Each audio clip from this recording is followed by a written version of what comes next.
지난 월요일에 교회 소풍으로 강화도에를 갔었죠. 첫 번째 간 장소가 그 교산교회라고 하는 교회입니다. 이 교산교회가요, 의미가 있는 곳으로 제가 방문하고 싶었던 것은 그런 의미에서예요. 조선 말기 엄연히 이 신분제가 살아있던 그때에 함께 천민과 양반이 함께 예배를 드렸다고 하는 거예요. 그런데 처음부터 그러지 않았어요. 그 교회는요, 처음에는 저번에도 말씀드린 바 한 번 있었죠. 먼저는 그 천민이라고 할 수 있죠. 이 천민의 사람이 예수를 믿고 고향 땅에 돌아가서 어머니를 전도하고 그리고 세례받고 그 이후에 동네 사람들이 믿게 되어지는 과정 속에 있었어요. 먼저 천민들이 믿었어요.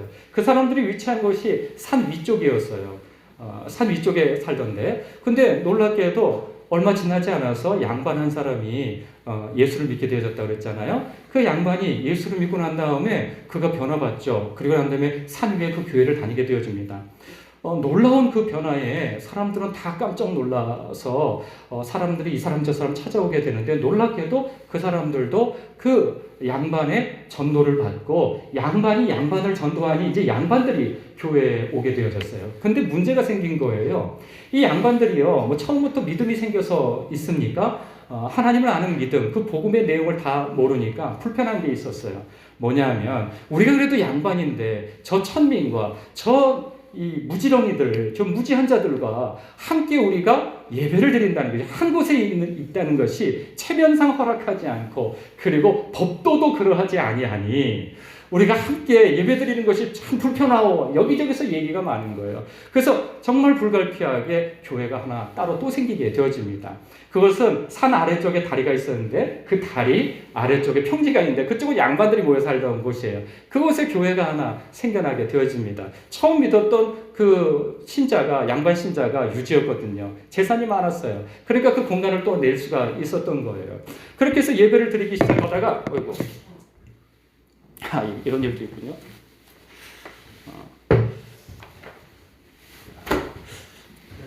그냥 드세요. 그렇게 예배를 드리고 있다가 사람들이 복음을 깨닫게 되어지면서 이게 아니라 생각했던 것이죠. 그래서 나중에는 양반들이 나서서 이게 아니구나 하여서 같이 예배를 드리자 하여서 산 위에, 그러니까 다리 아래쪽과 산 위에 있는 그 중간지대, 그래서 그 이름을 하나씩 따서 교회라고 이름 지어서 그 교회에서 함께 예배를 드렸다는 거예요. 놀라운 은혜가 아닐 수 없어요. 그런데요, 오늘 말씀을 보니까요, 마치 이 교산교회가 처음 생겨나기 이전에 이 그 양반과 천민 사이에 일어났던 그 갈등을 보는 듯한 장면을 오늘 말씀 속에서 보게 되어져요. 예수님께서 말씀을 전하시는 곳에서 크게 두 부류의 사람들이 모여 있었어요. 그 한 부류는 어떤 부류였냐면은 그 세리와 죄인들이고요. 그리고 바리새인과 서기관이었죠. 여기서 갈등이 있음을 봐요. 바리새인과 서기관이 아주 불편한 기색을 드러냅니다. 왜 예수님은 세리와 그리고 이 죄인들과 함께 그들을 영접하고 그들과 함께 식사를 하느냐 말이죠. 그러니까 돌려서 얘기하지만 이들과 함께 예배드리고 싶지 않다는 거죠. 불편하다는 거예요. 바리새인과 서기관은요, 율법을 잘 지켜 살아왔던 사람들이에요. 그러니까 아주 모범적인 사람들이라 유대 사회에서 존경을 받기까지 한 사람들이었죠.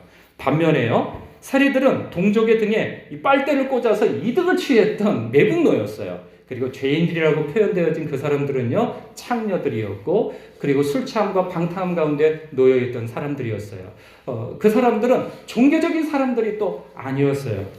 유대인이었지만 종교하고는 전혀 관심이 없었던 그런 사람들이었죠.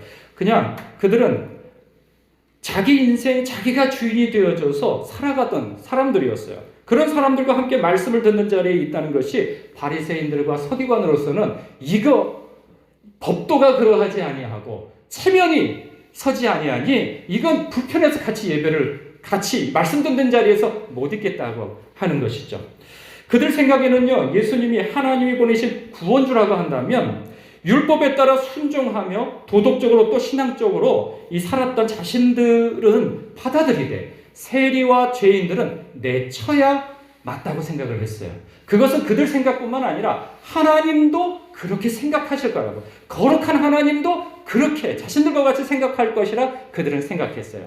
이 생각은요, 그 시대에 다 그런 생각을 가지고 있었어요. 심지어는요, 그 세리와 죄인들조차도, 죄인들이라고 여겼던 그 사람들조차도 자신들을 돌이켜 볼 때에 나는 맞아, 저들의 말이 맞아, 우리는 이럴 자격이 없어, 이렇게 스스로 생각했던 그런 분위기였단 말이죠. 그런데요, 예수님은 비유를 들어서 전혀 뜻밖의 말씀을 해주심을 봐요. 이 비유 속에는요, 두 아들과 아버지가 등장합니다. 여러분도 짐작하시다시피요, 첫째 형은요, 모든 면에서 모범적으로 살던 바리새인과 서기관들을 의미합니다. 그리고요, 둘째는요, 이 둘째인 동생은 세리와 죄인들을 의미하고요, 그리고 아버지는 하나님을 의미합니다. 예수님의 비유는 이렇게 시작돼요. 그 두 아들 중 둘째가요, 어느 날 아버지가 버젓이 살아계시는데도 불구하고 지금 당장 유산을 물려달라고 요청을 하는 거예요. 이것은요, 고대시대 때에는 이건 있을 수 없는 행동이죠. 이건 폐륜의 행동인 거예요. 오늘날 시대에도 부모님이 버젓이 살아계시는데 아버지 돌아가시기 전에 좀 땡겨서 유산 좀 주십시오. 어차피 주실 건데 그건 뭐 시간 끕니까? 주십시오. 오늘날 이 자유로운 시대 때에도 이것이 잘 허용되지 않아요. 왜 그럴까요? 뭐 두말할 필요가 없죠. 아버지가 빨리 죽기를 바라는 마음을 드러내는 거예요. 아버지 아무래도 나보다 오래 살 것 같아요, 이거. 내가 늙어서 그거 받느니 지금 팔팔할 때 그 돈 받고 싶습니다. 그러니 주십시오. 그 마음을 그렇게 드러내는 거죠. 이것은 당시에 폐륜으로 여겨서 이거 율법에도 거스르는 거죠. 그거 고발하면은 온 동네 사람들이 돌팔매를 해가지고 때려 죽여도 말 못하는 그러한 중범죄였습니다. 그런데요, 여러분, 누가 봐도 이런 상황에서 아버지가 크게 호통을 쳐서 내 이놈 하고 그냥 내쫓아버릴 그런 상황이 돼도 그것을 그저 아버지가 수용을 합니다. 허용을 합니다. 아들을 신났어요. 그는 당장에 아버지의 집을 떠나서 먼 나라로 가버립니다. 가까이 살면 아버지한테 간섭받고, 그리고 뻔히 들여다 보이잖아요. 아버지가 나를 어떻게 사는지. 가뜩이나 지금까지 사는 것도 그냥 잔소리 듣기 싫고, 그리고 아버지가 자꾸 옆에 있으면 신경 쓰이고, 내가 쓰고 싶은 것도 잘 못 쓰고, 골치 아파. 나 아버지 간섭받고 싶지 않아. 내 멀리 떠나야지 하고 외국으로까지 떠나버립니다. 그는 그곳에서 허랑방탕하게 세월을 보내요. 돈이라는 것이요, 벌기는 어려워요. 그런데 쓰는 데는요, 이게 전혀 어려움이 없어요. 금방 풀풀 쓰게 되어지죠. 그냥 이 친구가 돈을 번 적이 없으니까 그냥 그 돈 쓰는 것이 물 쓰듯이 쓰게 되어집니다. 그런데 이게 웬걸 금방 그 돈이 다 동이 나게 되어진 거예요. 우리가 가끔 그 로또에 당첨된 사람들 보면, 그렇게 수십억씩, 수백억씩 가지고 있으면 죽을 때까지 쓰겠구나. 그런데 뭐 몇 년 되지 않아서 완전 파산에 이르는 거 보면 놀랍지 않습니까? 글 쓰기 시작하면 그렇게 그냥 물 쓰듯이 쓰니까 돈이 다 끝이 나버렸어요. 근데 때마침 가뭄도 크게 나가지고 먹고 살기가 아주 힘들 지경에 처해졌어요. 뭐하고 먹고 살지? 찾다가 유대인은 결코 하지 말아야 할 돼지치는 일까지 하게 되어집니다. 그런데요, 이 돼지치면서 뭐 먹는 거나 제대로 먹습니까? 너무 가물고 어려우니까 이 돼지가 먹는 그 여물통에 같이 그냥 이 밥통에 머리를 박고 같이 먹는 지경에 처해진 거예요. 얼마나 비참합니까? 그런데요, 그것조차도 먹지 못할 상황에 처하게 되어진 거예요. 그는 그러면서 깊은 슬픔에 빠지죠. 인생의 벼랑 끝에서 둘째 아들은요, 이내 아버지의 집을 생각하며 눈물을 흘립니다. 그리고 생각해요. 내 아버지의 집에는 양식이 풍족한 품꾼이 얼마나 많은가. 나는 여기서 굶어 죽게 생겼구나. 이래서는 안 되겠어. 아버지에게로 돌아가야지 생각하면서 그는 아버지에게 돌아가서 무슨 말을 할지 그때부터 그 대사를 머릿속에서 막 생각하기 시작합니다. 만약에 내가 아버지를 만나면 이렇게 얘기하지 하면서 내가 아버지와 아들과 내가 하늘과 아버지께 죄를 지었습니다. 지금부터는 아버지의 아들이라 여김을 감당하지 못하겠으니 저를 품꾼의 하나로 여겨주십시오. 이렇게 말해야지. 그렇게 계획하고 그는 고향 땅으로 돌아갑니다. 아버지의 집으로 돌아가요. 여러분, 사람은요, 인생의 벼랑 끝에 몰리지 않고서는요, 진지하게 하나님을 찾는 법이 없어요. 그래서 하나님은요, 사랑하시는 자에게 어떤 때에는 고난을 허락하시는 듯 싶습니다. 이 고난에 이 인생이 밑바닥까지 내려간 이 둘째 아들은 아버지의 집을 향하여서 터벅터벅 걸어갑니다. 천신만고 끝에 이 무거운 발을 이끌어서 고향 땅에 이르렀어요. 어느새 마을 입구에 다다랐어요. 그런데요, 멀리서 어떤 노인이 서 있다가 자신을 발견하는 모습을 보게 되어져요. 그 노인이 막 뛰어와요. 근데 가까워지니까 단번에 알아보겠는 거예요. 아버지인 거예요. 그는 바짝 얼죠. 아마 그 집까지 거의 고향에 다다를 동안 머릿속에서 아버지한테 이 말을 해야지 하고 계속 그 대사를 막 머릿속에 외우고 있을 거예요. 아버지 만나면 나 이 얘기 해야지 했는데 아버지가 갑자기 딱 막 뛰어와가지고 아버지가 나한테 어떻게 할까? 깃방맹이를 한 대 올려붙이고 이놈의 새끼 이게 뭐하러 왔어? 내 눈에 흙이 들어가는 한이 있더라도 니놈의 이 동네에 뭐 발을 못 붙이고 내 집에 못 들어와. 그럴 것 같은데요. 아니 놀랍게도 그 아버지가 막 달려와서 자신을 갖다가 둘째 아들을 확 와락 끼워안는 거예요. 여러분 저는 그 와락 끼워안을 때 그 아들의 그 표정과 그리고 그 몸짓이 어땠을까요? 이랬을 것 같아요. 네. 이랬을 것 같아요. 얼마 전에 그걸 느꼈어요.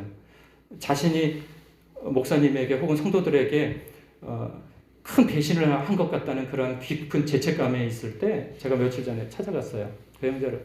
그래서 이런저런 막 얘기를 하다가 나올 때에는 그를 이렇게 껴안아줬어요. 그런데 그의 자세가 이렇더라고요. 너무 당황스러워하는 거예요. 자신은 막 욕먹어도 싸다고 생각하고 자신은 막 뭐라고 막 욕을 해도 싸다고 욕먹어도 싸다고 생각하는데 그냥 목사님이 이렇게 안아주니까 이러고 있는 거예요. 그럼 막 어쩔 줄 몰라하고 막 당황스러워하는 거죠. 둘째 아들이 바로 그러한 모습으로 얼어 있을 거라는 생각이 들어요. 그러면서 머릿속에서는 막 이 대사가 막 가동이 되어졌을 거예요.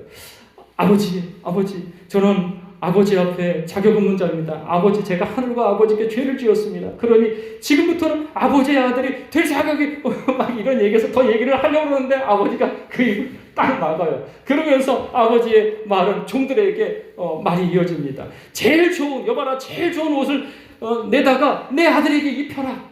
아버지와 같은 옷을 입혀서 신분을 회복시켜 주시려고 그러는 거죠. 그리고 손에 그 가락지를 끼워주어라 그러는 거예요. 가문의 인장 반지를 끼워주라는 거죠. 너는 이제 내 가족이야.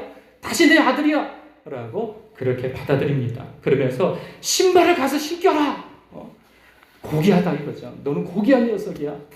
얼마 전까지 그는 아버지의 아들이 아니었고 풀꾼의 하나로 여김받아도 합당한, 아니 내쫓아도 뭐라고 할 말이 없는 그런 비참한 인생이었던 거예요. 그냥 하나님 앞에, 아니 아버지 앞에 자기 자신은 너무나도 형편없는 자라고 여겼던 것이죠. 그런데 그 아버지가 막 이것저것 내주면서 그 신분을 복권시켜주는 거예요. 다시 회복시켜주는 거예요. 그러면서 여봐라, 송아지를 잡아라. 가장 살찐 송아지를 잡아가지고 동네 사람 다 초청해가지고 잔치를 베풀자. 내가 죽었다고 생각하는 아들이 돌아왔다 하면서 너무 기뻐가지고 어쩔 줄 몰라서 그 아들을 맞이합니다. 이 말씀을 들은, 지금 이 비유예요. 예수님께서 지금 이 비유를 들 때 세리와 죄인들은 어떤 마음이었을까요? 감격했을 것 같아요. 하나님께서 나 같은 죄인을 이처럼 용납하고 사랑하신다고, 주께로 돌아온 것을 이처럼 기뻐하신다니 놀랍다. 왜냐하면 하나님에 대해서, 아버지에 대해서 그렇게까지 생각하지 못했거든요. 여러분은 어떻습니까? 여러분이 이처럼 하나님을 만약에 떠났다가 돌아온 둘째 아들과 같다면요, 나를 향한 아버지의 그 용서와 사랑에 큰 감동을 받을 거예요. 지금 있는 그대로를 지금 예수님은 하늘 아버지가 이들에 대해서 어떤 마음을 갖고 계신지를 너무나도 잘 알고 있기 때문에 지금 그 이야기를 고스란히 비유를 통해서 말씀해주고 있는 거예요. 거기는 아마 이 세리와 죄인들은 감동의 도가니가 되어졌을 거예요. 와, 하나님이 나를 이렇게 생각한다고, 우리를, 나 같은 자를 이렇게 생각하신다고 하면서 막 어쩔 줄 몰랐을 거예요. 그런데요, 모두가 다 감격하고 모두가 다 감동하는 것은 아니었어요. 그 비유를 들은 어떤 사람들은 경악을 금치 못한 그 충격에 빠져버립니다. 무슨 소리야 이게? 그런 거죠. 첫째 아들인 바리새인과 서기관들입니다. 사실 이 비유는요, 바리새인과 서기관들을 위해서 하신 말씀이에요. 비유죠.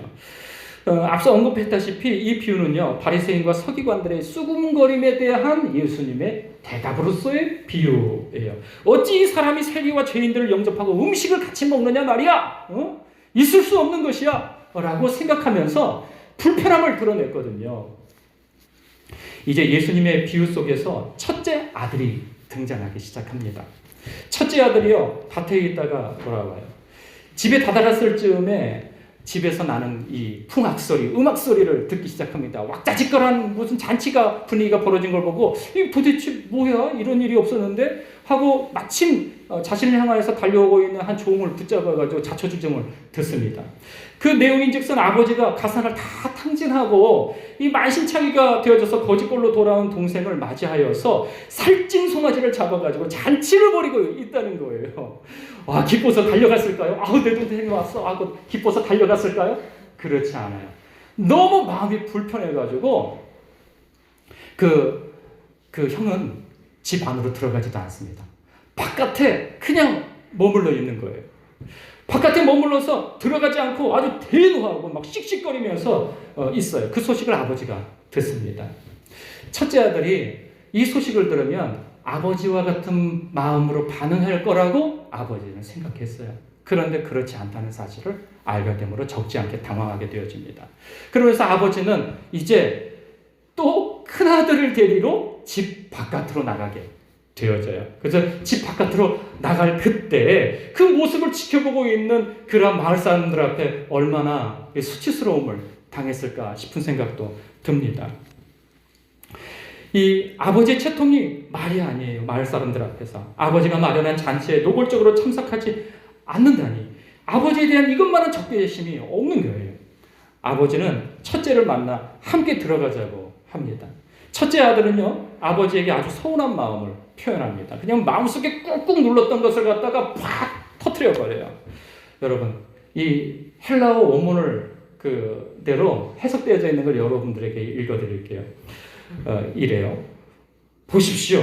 제가 수십 년 동안 당신을 섬기고 결코 한 번도 당신의 명령을 어긴 적이 없습니다.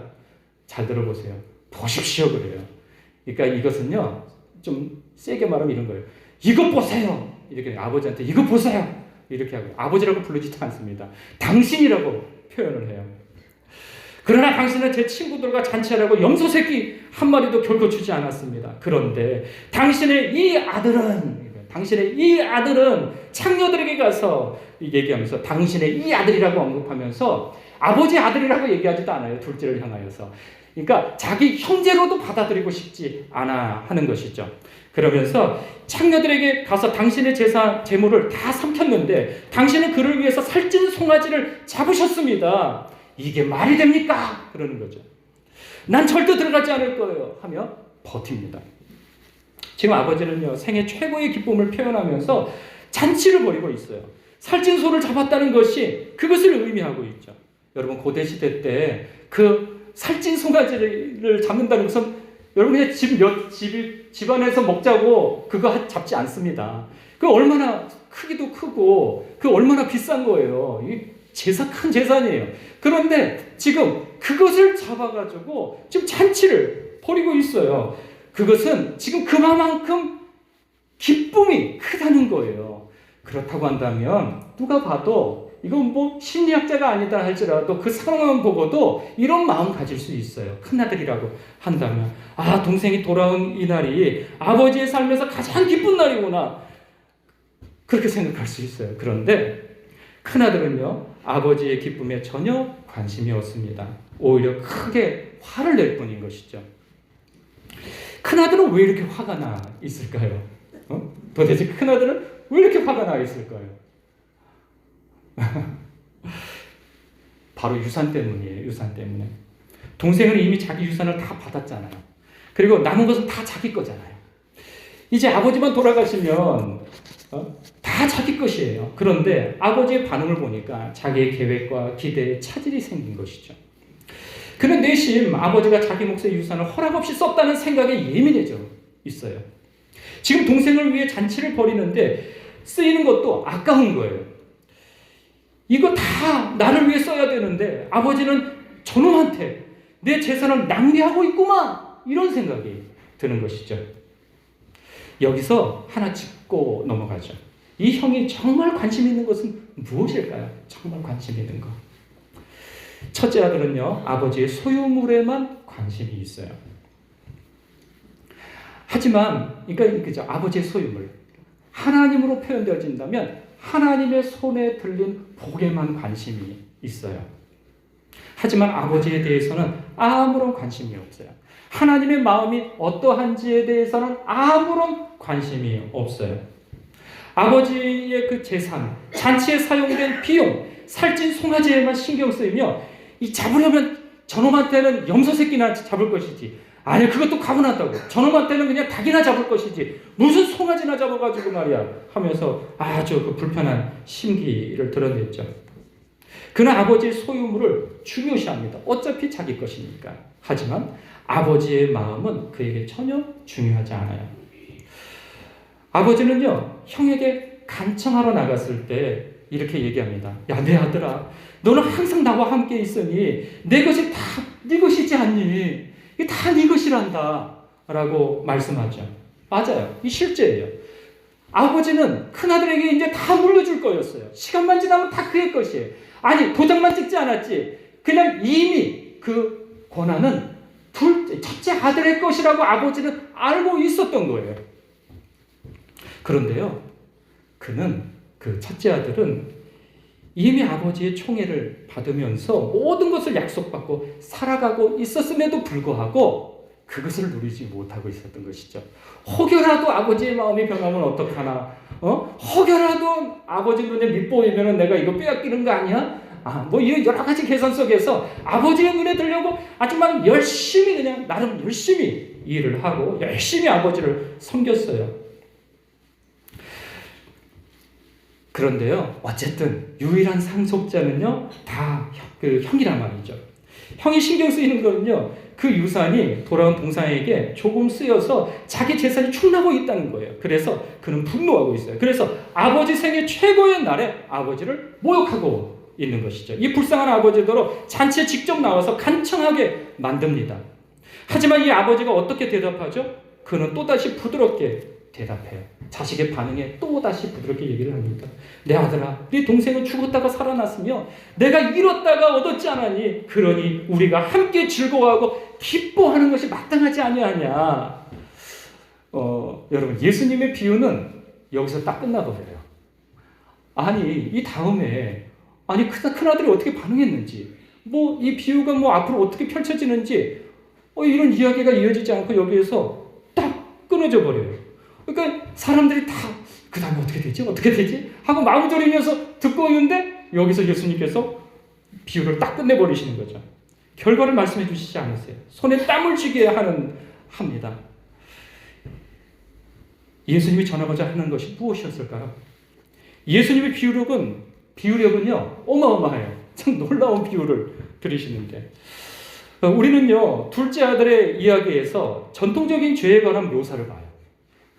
둘째 아들에게 있어서 이 전통적인 이 죄에 관한 묘사를 보죠. 우리는 동생을 보고 그래 저것 봐, 아버지를 모욕하고 매춘이나 하고 돼지우리와 시궁창에 나뒹굴고 순치하고 방탕하고 음란하고, 그렇지, 딱 봐도 저건 죄야. 이건 누가 봐도 죄예요. 본인이 생각할 때도 죄이고 다른 사람들이 볼 때에도 그건 죄예요. 그런데요, 첫째 아들의 이야기에서 예수님은 우리의 사고를 확 뒤집어 엎으세요. 지금 보시는 건 두 아들이에요. 하나는 나빴고 하나는 착실했어요. 그게 형이에요. 아주 착실한 사람이에요.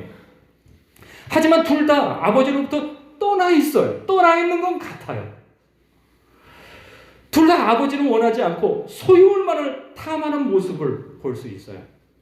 둘 다 자신이 정말로 신분과 재산을 얻기 위해서 아버지를 이용만 하고 있는 것을 봐요. 하나는 엄청 못된 짓을 함으로써 그것을 이루었고요. 그게 둘째입니다. 다른 하나는 선행으로 그것을 이루고 있어요. 그것이 첫째죠. 왜 형이 잔치에 가지 않았을까요? 왜 들어가지 않을까요? 자기 입으로 이렇게 얘기를 합니다. 나는 아버지의 명을 어긴 적이 없습니다. 나는 아버지의 명을 어긴 적이 없다고요. 바로 이거죠. 그래서 화가 났고 이것이 내가 잔치에 참여하지 않는 이유라는 거예요. 여러분, 형과 아버지를 갈라놓은 것은요, 그 형의 죄 때문이 아니에요. 그는 죄 짓지 않았어요. 오히려 그의 선행입니다. 그의 의로운 삶이에요. 아버지의 명을 어긴 적이 없다고 하는 그의 의로움이란 말이죠. 자기의, 공로의식. 내가 하나님 앞에 이렇게 열심을 내고 내가 이렇게 했는데 마땅히 나에게 돌아올 것이 저놈에게 돌아가다니, 저놈을 대우하다니 있을 수 없는 거야. 그 공로는 나에게 와야지 마땅한 거야 라고 생각하는 거죠. 동생은 떠나면서 아버지에게 불순종함으로 제멋대로 행동했어요. 그런데요, 형은 남아서 순종함으로 제멋대로 행동합니다. 동생은 모든 규범을 깨부셔버렸어요. 아버지의 재산을 가져가려고 했죠. 그런데 반면에요, 형은 모든 규율을 다 지킴으로써 아버지의 재산을 차지하려고 했어요. 예수님은요, 두 아들 모두 길을 잃은 거라 말씀하세요. 둘 다 아버지와의 관계를 잃고 멀리 떨어져 있다고 지금 이 비유를 통해서 말씀해 주고 계세요. 둘 다 하나님께로부터 멀어져 있다는 거예요. 길을 잃는 데에는요, 두 가지 종류가 있어요. 예수님이 형을 비유에 등장시킨 이유가 바로 거기에 있어요. 여러분, 높은 도덕성과 종교성을 통해서도 하나님으로부터 멀어질 수 있다는 것을 아셔야 합니다. 방탕함과 전혀 신앙적이지 않는 것 때문에 하나님과 멀어질 수 있다는 것은 상식이에요. 이건 뭐 누구도 부인 못해요. 그런데요, 높은 도덕성과 종교성을 통해서도 하나님과 멀어질 수 있다는 예수님의 말씀이 참으로 놀라운 대목이 아닐 수 없습니다. 사실 많은 그리스도인들이요, 형과 같은 이러한 정신에 빠져서 살게 되는 것을 봅니다. 만약 마음속 깊은 곳에서 저는 꽤 노력도 하고 순종도 하고 있어요. 나는 교회도 나가고요, 기도도 하고 예수님을 섬기려고 애썼잖아요. 그러니 하나님, 내게 빚지셨으니 내 기도를 들어주시고 남들보다 괜찮은 삶을 살게 해주세요. 죽으면 천국에도 데려다 주시고요. 만약에 마음속 깊이 이런 생각을 가지고 계신다면 예수님은요, 여러분이 따라야 할 모범이고 예시이고 직장 상사일지는 모르지만 여러분에게 구원주는 될 수가 없습니다. 많은 교회 안의 형들이 스스로의 구원자가 되고자 힘씁니다.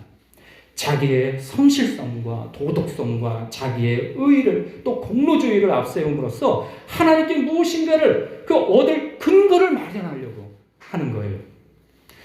형은 하나님께 무언가를 얻기 위해 순종합니다. 그렇게 순종해 왔어요. 만약 얻어야 할 것들을 얻지 못하면 매우 분노하죠.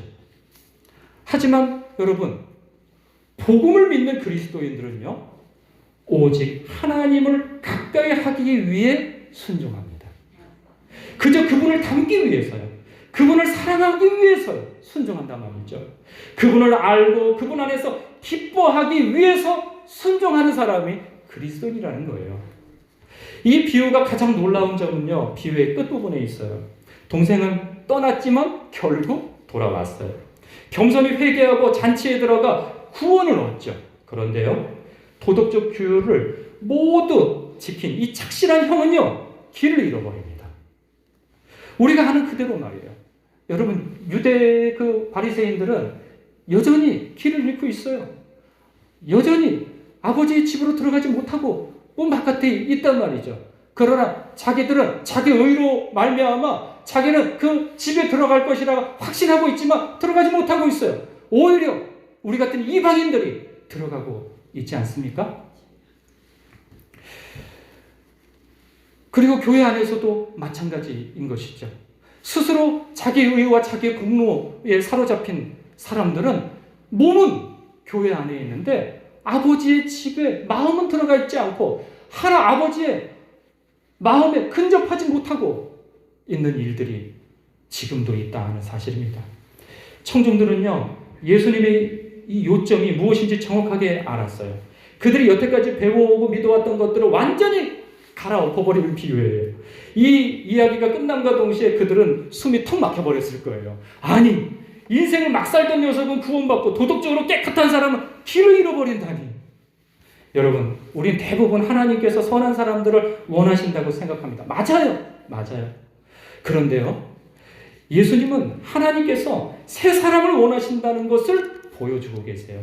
단순히 내가 착한 일을 열심히 하고 어떤 종교적 규율을 다 지키고 그런 것으로 구원을 얻을 거라고 생각하는 사람들의 생각을 뒤엎어버리세요. 많은 사람들의 상식은 사람이 착하면 구원받고 나쁘면 잃어버린 바 된다고 생각합니다. 지옥불에 떨어진다고 생각해요. 그런데요, 예수님은 둘 다 길을 잃었고 겉으로는 다르게 보여도 다 똑같다고 말씀하고 계세요. 우린 죄를 고백하면 구원받는다고 생각합니다. 맞아요. 예수님은 선행에 대한 잘못된 동기조차 회개할 필요가 있다는 것을 말씀을 통해서 보여주고 계세요. 여러분, 이것을 이해하기가 참 어렵습니다. 그런데요, 여러분, 하나님을 사랑함 없이 하는 모든 행동들, 이러한 것들 사실 죄입니다. 성경은 그렇게 말씀하고 있어요. 우리는 그걸 발견하기가 참 어려워하죠. 하나님을 사랑함 없이 드리는 예배, 하나님을 사랑함 없이 드리는 기도, 하나님을 사랑함 없이 읽는 성경, 하나님을 사랑하는 것 없이 행하는 봉사, 하나님을 사랑함 없이 행하는 전도, 하나님을 사랑함 없이 행하는 구제, 선교 등등, 그것이 죄임을 보여주고 있어요. 내 몸을 불사르게 내어주어도 사랑이 없으면, 정작 하나님을 사랑하는 것 없이 이러한 것들을 행하면 아무 소용이 없다는 것을 지금 말씀해주고 있습니다. 우리가 읽은 예수님의 이 비유는요, 돌아온 탕자, 즉 둘째 아들에 대한 이야기로 많이 알고 있어요. 그래서 둘째가 집에 돌아와야 한다고 많이들 생각합니다. 그러나 사실은 둘 다 집을 떠나 있음을 보여주고 있어요. 예수님은 이 비유를 통해 사실은 첫째 아들도 아버지의 집을 떠나 있다고 언급해주고 있음을 봐요. 지금 둘째가 문제가 아니라는 거예요. 지금 첫째에 대해서 지금 말씀하고 계시는 거예요. 둘째는 몸과 마음이 다 아버지를 떠나 있었다면 첫째는 몸은 아버지의 집에 있었지만 마음은 아버지께 떠나 있었다는 것을 말씀해주고 있는 거예요. 예수님은 사실 이 비유를 통해서요, 첫째가 집에 소망을 두길 원해하심을 보여주심을 봅니다. 아버지의 집에 소망을 두기를. 물론 돌아오기 전 둘째 아들도 마찬가지죠. 아버지의 집에 소망을 두기를 원해하시는 예수님의 마음을 우리는 엿보게 되어져요. 여러분, 그럼 어떻게 그 집에 돌아갈 수 있을까요? 아버지의 집에 어떻게 돌아갈 수 있느냐 말이죠. 여러분이 큰 아들이시건 작은 아들이시건 집으로 오는 길은 단 한 가지입니다. 예수님께서는 우리에게 세 가지가 필요하다고 이렇게 말씀을 이어주고 계세요. 첫 번째로요, 하나님이 먼저 시작하시는 사랑이 필요합니다. 아버지는 두 아들을 잔치에 참여시키기 위해서 그들을 직접 찾아가세요. 동생은 입맞춤으로 데려오려고 하시고요. 형은 간청함으로 데려오려고 하세요. 아버지는 두 아들 모두를 찾아가세요. 하나님께서 여러분을 먼저 찾기 전까지 여러분은 하나님을 찾으실 수가 없어요. 우리는 생각합니다. 난 내 발로 내가 교회에 걸어 들어왔는데, 아니에요. 예수님의 말씀으로서는 누구든지 아버지께서 이끄지 아니하시면 나에게로 올 자가 없다고 말씀하세요. 예수님께로 오는 것은 곧 아버지께로 가는 것이죠. 그런데 내 발로 내가 걸어 들어온 것이지만 그것은 하나님께서, 주의 성령께서 그 마음을 감동시키시고 믿음 주셔서 걸어 들어오게 하신 거죠. 결국은 그 아들이 아버지를 향해서 걸어가는 그것도 결국은 아버지가 집 바깥으로 나와서 기다렸을 때 그 아들을 반겨 맞이한 것이지, 그 아들은요 틀림없이 동구 바깥에 있다가 서성거리다가 아니야 나 이러다 아버지한테 맞아 죽지 하고 다시 되돌아갔을지 모르겠어요. 나와 있던 이는 아버지예요. 그리고 그 첫째 아들도 아버지가 집 바깥으로 데리러 나간단 말이죠. 여러분, 두 번째로요, 그저 죄뿐만 아니라 다른 것들에 대해서도 회개해야 합니다. 동생은 집에 와서 회개해야 할 여러 가지 죄들이 있어요. 우린 그걸 보고 맞아, 저래야 하나님과 함께 할 수 있지 이렇게 생각합니다. 하지만 형은요, 놀랍게도 한 번도 불순종한 적이 없다는 사실을 우리는 기억해야 합니다. 그러고도 길을 잃어버렸어요. 요점은 이거예요. 그리스도인들은 죄에 대해서만 회개하지 않습니다. 당연히 잘못한 것에 대해서는 회개해야 하는 것이 맞죠. 그런데 더 나아가서 선한 행동을 한 동기 자체에 대해서도 회개해야 합니다. 죄에 대해서만 회개하는 것이 아니라 자기의 의에 대해서도 회개해야 한다는 거예요. 사실 교회의 가장 큰 문제, 신앙에 있어서 가장 독보석 같은 것은 바로 이런 거예요. 자기 의, 자기 공로, 하나님 앞에서 내가 무엇을 했다고 하는 그 마음 말이죠. 이것이 다른 사람을 받아들이지 못하게 만듭니다. 그런 사람만이 구원의 확신이 자신에게 있지 않고 예수님께 있다는 사실을 알게 될 거예요. 그런데요, 세 번째로 아버지의 집으로 돌아가는 길, 그것은요, 우리를 집에 데려오기 위한 이 대가에 가슴이 뛰어야 집에 들어갈 수 있어요. 아버지의 집. 여러분, 누가복음 15장에 따르면요, 예수님 곁에는 세리와 죄인 같은 동생들이 있었고요. 바리새인처럼 종교성 깊은 형들이 있었어요. 그리고 바리새인들은 예수님께 물어요. 왜 이 죄인들과 어울립니까? 이에 대한 대답으로 예수님은 세 가지 비유를 말씀하시죠. 우리가 읽지 않았지만 첫 번째 비유에서는 양이 길을 잃었어요. 그런데 누군가 가서 집으로 데려옵니다. 그리고 두 번째는요, 잃어버린 동전에 대한 비유예요. 누군가 집에 가서 그 잃어버린 동전을 찾기 위해서 온 집을 뒤집어 엎어가지고 결국은 동전을 찾아냅니다. 세 번째는요, 잃어버린 아들에 대한 비유예요.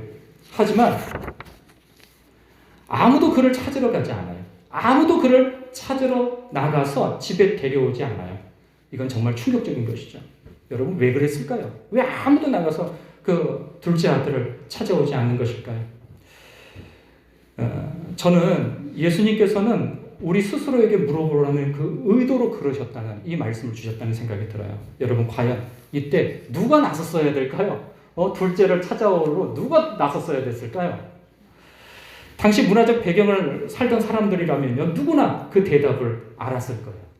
그 대답은 바로 그의 첫 번째, 그 형입니다. 그 형이에요. 형은 재산의 대부분을 물려받았어요. 재산을 지켜서 가족을 가족답게 유지해야 했기 때문에 형에게는 재산이 더 많은 분깃이 돌아가는 거예요. 여러분, 고대시대 때 유산은 첫째와 둘째가 있으면 3분의 2가 첫째에게 주어지고 3분의 1이 그 둘째에게 주어지는 것입니다. 그러니까 굉장히 차등이 나는 거예요. 왜 이런 차등이 일어납니까? 그것은 가족을 돌보라는 거예요. 가족을. 선한 형이라면 아버지께 달려와서 그 유산, 3분의 2라고 하는 유산을 받은 사람으로서 당연히 그 가족을 돌보라고 하는 그 아버지의 마음을 알아서 그는 이렇게 아버지한테 이야기했어야 맞습니다. 아버지, 제 동생이 집을 나가서 삶을 엉망으로 살고 있어요. 하지만 제가 가서 그를 찾아볼게요. 어떤 비용이 들더라도 그 녀석을 찾아서 집에 데려오고 말겠습니다. 제가 엄청난 대가를 치른다 하더라도 말이에요. 바로 그거예요. 바로 그거예요. 아버지가 재산을 분할할 때 동생은 자기 몫을 챙겨 나갔어요. 그 말인즉슨 아버지가 소유한 모든 것이 다 형에게 물려질 것이라는 소리죠. 동생에게 주어진 제일 좋은 옷과 반지, 살찐 송아지들이 모두 형의 소유라는 뜻입니다. 이것은요, 아버지가 동생을 다시 가족으로 복귀시키는 일은 형의 비용으로만 가능하다는 거예요. 이거는 아버지가 물려주었을 때, 여러분 잘 못 따라오고 계시나요? 아버지가 그 형에게 물려주었을 때 아버지의 마음이 그것이 포함되어져 있는 거예요. 그런데요, 동생을 찾으러 갈 때 공짜는 없어요. 누군가는 그 비용을 지불해야 돼요. 물론 동생 입장에서는요, 모든 게 공짜였죠. 모두 은혜였어요. 하지만 형은 엄청난 값을 치러야 했습니다. 엄청난 비용이 뒤따랐죠. 여러분, 인간이라면 누구나 진정한 형이 필요합니다. 하나님은요, 아무런 대가도 없이요, 우리를 다시 가족으로 데려오실 수 없어요. 입양하시고 받아들이시고 옷 입히실 수 없어요. 진정한 형이 대가를 치르기 전까지 말이죠. 불쌍하게도요, 이 비유 속의 동생은 바리새인 같은 형을 뒀어요. 하지만 우리는 아니에요. 우리에게는 진정한 큰 형이 계세요. 예수님께서 궁극적으로 말씀하시려는 바가 바로 이거예요. 예수님이 바로 그 큰 형이라는 거죠. 왜냐하면 바리새인들은 실패합니다. 그 하나님으로부터 받은 그 말씀의 유산, 택함 받은 유산, 먼저 된 유산, 그 유산을 자기에게만 귀속시키려고 합니다. 예수님께서는 그래서 당신이 친히 큰 형이 되어주는 거죠. 그분은요, 아버지를 사랑하고 하나님 아버지께 온전히 순종한 바로 큰 형입니다. 이 땅에 오셔서 하나님을 혼신의 힘을 다해 사랑하셨어요. 이웃을 자기 몸처럼 사랑하신 분이 바로 우리 주 예수 그리스도, 바로 큰 형입니다. 모든 것을 가지신 분이었어요. 좋은 옷과 가문의 반지, 그 모든 것을 가지셨어요. 그런데요, 그분의 삶 마지막에 무슨 일이 일어납니까? 가장 좋은 옷을 입지 않으세요. 대신 옷이 벗겨지셨죠. 살찐 송아지를 얻기보단 신포도주를 드셨어요. 영광의 반지 대신에 가시 박힌 면류관을 그 머리에 쓰셨죠. 진정한 큰 형께서 우리에게 오셔서 말씀하십니다. 이 모든 것들이 다 너를 위함이었다라고 말이죠. 다 너를 위함. 내가 옷이 벗겨지지 않고서는 너는 새 옷을 입지 못했을 거야.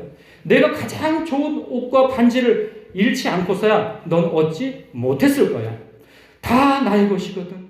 전부 말이야. 하지만 너에게 거리낌 없이 주마. 여러분, 우리에게 구원은 무조건 공짜입니다. 하지만 예수님은 믿을 수 없을 만큼 큰 대가를 치르셔야만 했어요. 예수님은 우리가 진정한 형을 간절히 바라게 하시기 위해서 비유의 나쁜 형을 등장시키십니다. 우린 그저 옆 동네에 우리를 찾으러 올 형이 필요한 게 아니에요. 우린 천국에서 이 땅으로까지 오실 분이 필요한 것이죠. 우린 그저 비싼 액수를 치러서 우리를 하나님께 데려올 형이 필요한 게 아니에요. 우리는 자신의 생명을 치러서까지 우리를 집으로 데려가실 분이 필요한 것입니다. 여러분, 십자가에서 예수님은 우리 마음 깊숙이 빚진 것을 다 지불하셨어요. 십자가에서 그분은 우리의 독성과 잘못의 값을 지불하기 위해서 죽으셨습니다. 우리가 집으로 돌아올 수 있도록 말이죠. 그분은 무한한 값을 치러서라도 우리를 집에 데리고 오셨어요. 진정한 큰 형이 여러분을 고향으로 돌아오게 하기 위해서, 아버지의 집으로 돌아오게 하기 위해서 하신 일들에 대해 여러분 가슴이 뛰지 않습니까? 이를 얼마나 깊이 이해하느냐에 따라서요, 하나님과의 관계가 완전히 달라질 것입니다. 우리의 진정한 큰 형이 아버지의 마음으로 행하신 일을 알면 알수록 우리는 진정한 그리스도인으로 한 발 더 내디디게 될 거예요. 오늘 비유 속 잔치는요, 사실 궁극적으로 예수 그리스도께서 재림하실 때 아버지의 집으로 들어온 모든 그리스도인을 환영하는 잔치를 예표해 주고 있어요. 그날의 아버지께서는요, 열성적으로 우리를 환영하실 거예요. 그리고 진정한 큰 형은 우리에게 문을 열고 천국 잔치에 우리를 초대하실 것입니다. 성경을 보면요, 하나님은 진정한 큰 형을 통해서 바로 예수 그리스도시죠. 언젠가 이 땅을 다시 아버지의 집으로, 온전한 집으로 회복시키실 것이라 말씀하세요. 새 하늘과 새 땅으로 말이죠. 모든 죽음을 없애버리실 겁니다. 모든 고통을 지우실 것이고 모든 눈물을 닦으실 것입니다. 그 천국, 새 하늘과 새 땅, 아버지의 집이 온전케 세워질 그때에 우리에게는 늙거나 병들거나 죽지 않을 새로운 몸을 주실 거예요. 그리고 천국의 잔치가 열릴 것입니다. 여러분, 이사야서 25장에 이렇게 기록되어져 있어요. 만군의 주님께서 이 세상 모든 민족을 이 산으로 부르셔서 풍성한 잔치를 베푸실 것이다. 기름진 것들과 오래된 포도주, 제일 좋은 살코기와 잘 익은 포도주로 잔치를 베푸실 것이다. 이 산에서 주님께서 죽음을 영원히 멸하신다. 주 하나님께서 모든 사람의 얼굴에서 눈물을 닦아주신다 라고 말이죠. 여러분, 마태복음 8장에서는요, 예수님이 또 이렇게 말씀하세요. 많은 사람이 동과 서에서 와서 하늘나라에서 아브라함과 이삭과 야곱과 함께 잔치 자리에 앉을 것이다. 이렇게 말씀하세요. 여러분, 이것이 바로 저와 여러분의 미래입니다. 이 천국의 잔치를 조금이라도 맛볼 수 있다면 우리는 어떤 사람이 될까요, 여러분? 사실 이건 미래에 일어날 일들이에요. 그런데요, 만약 이게 우리 생각과 마음속에서만큼은 현재의 일이라고 한다면요, 그 잔치가 우리에게 그만큼 현실적으로 다가온다면 우리는 과연 여러분 어떤 사람이 되겠습니까? 우리 꽤나 자신감이 넘쳐날 거예요. 웬만한 일들에 대해서는 근심하지 않을 겁니다. 절대 희망을 잃지 않을 거예요. 어떤 상황에서 넘어진다 할지라도 날 사랑하시는, 어떤 상황 가운데에서 내가 아버지께로 돌아가면은 버선발로 뛰어나와 나를 끌어안을 그 하나님으로 인하여서 우리는 어떤 상황 가운데서도 낭망하거나 우울해하거나 좌절하지 않게 되어집니다. 그런가 하면요, 엄청난 대가를 치러야 할지라도 사람들을 사랑할 수 있게 될 거예요. 무엇보다 하나님의 은혜를 생각하며 어떤 상황과 형편 속에서도 감사한 마음을 갖게 될 것입니다. 그리고 높은 마음을 갖지 못할 거예요. 왜냐하면 우리는 이렇게 엄청난 천국잔치에 대해 알고 있기 때문이에요. 예수님이 어떤 대가를 치르셔서 아버지의 마음으로 우리를 아버지의 집으로 데려오기 위해서 치르신 그 십자가의 대가를 우리가 안다면 여러분, 바로 이와 같은 일들이 우리의 마음속 깊은 곳에서부터 나오게 되어진다는 것이죠. 여러분, 아까 소개한 교산교회는 그 비밀을 알았던 듯 싶습니다. 그 시대에, 오늘날은 뭐 어렵지 않을 수 있지만 그 시대에 아주 어려운 일이죠. 그런데 그들은요, 그 복음의 의미를 알았어요. 아버지께서 참으로 아버지의 마음으로 예수 그리스도께서, 그분께서 자신을 그렇게 찾아왔다는 것을, 엄청난 대가를 치르면서 자신들을 찾아왔다는 것을 그들은 비로소 깨달을 때, 아, 이게 아니구나. 내가 지금 몸은 교회에 와 있으나 내가 아버지의 집에 와 있는 것이 마음은 엉뚱한 데 가 있었구나 하여서 그는 다시금 그 천민들이 있는 그들과 함께 예배를 드려야 된다 생각해서 그들이 돈을 모아서 그 교회를 중간에 세운 그 교회가 교산교회라 하는 것이죠. 여러분, 자기 의를 내려놓는, 그리고 자기 공로에 휩싸여 사는 그러한 것이 혹시 있다면 우리는 그것을 하나님 앞에 내려놓아야 하는 것입니다. 여러분, 둘째든 첫째든 우리 모두 아버지의 집에 들어가야 행복한 거예요. 여러분 가운데 둘째가 있습니까? 아버지의 환대에 반응하여서 아버지의 집에 머무세요. 예? 그 어귀에 와가지고 헤매이다가 다시 돌아가는 일이 있지 않기를 바랍니다.